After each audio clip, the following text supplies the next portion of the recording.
পরস্পরের উড়োজাহাজ চলাচলের ক্ষেত্রে একে অপরের আকাশসীমা বন্ধ করার মেয়াদ আরও 1 মাস বাড়িয়েছে ভারত ও পাকিস্তান। শুক্রবার প্রতিবেশী দুই দেশ পাল্টাপাল্টি এ পদক্ষেপ নেয়। শনিবার এক প্রতিবেদনে এ তথ্য জানিয়েছে পাকিস্তানের সংবাদ মাধ্যম ডন।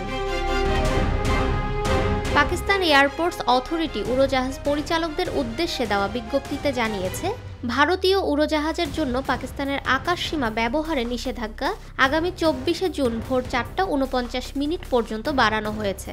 বিজ্ঞপ্তিতে আরও বলা হয়েছে, সামরিক ফ্লাইট সহ ভারতের নিবন্ধিত, পরিচালিত বা মালিকানাধীন উড়োজাহাজ এবং দেশটির উড়োজাহাজ পরিবহন সংস্থাগুলোর ইজারা নেওয়া উড়োজাহাজ পাকিস্তানের আকাশসীমা ব্যবহার করতে পারবে না। এক্ষেত্রে কোনো ছাড় দেওয়া হবে না। পিএএ বলেছে, এই নিষেধাজ্ঞা ভূমি থেকে শুরু করে সীমাহীন উচ্চতা পর্যন্ত প্রযোজ্য হবে। ভারতের বেসামরিক বিমান পরিবহন মন্ত্রণালয় একই রকম বিজ্ঞপ্তি দিয়েছে। তাতে বলা হয়েছে, সামরিক ফ্লাইট সহ পাকিস্তানের নিবন্ধিত, পরিচালিত, মালিকানাধীন বা ইজারা নেওয়া উড়োজাহাজ আগামী 23শে জুন পর্যন্ত ভারতের আকাশসীমায় ঢুকতে পারবে না।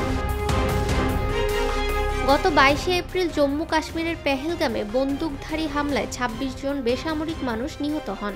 এরপর গত মাসে প্রথমবারের মতো একে অপরের আকাশসীমায় নিষেধাজ্ঞা আরোপ করে ভারত ও পাকিস্তান। ফাহমিদা বিনতে আনোয়ার, নিরপেক্ষ নিউজ ডেস্ক।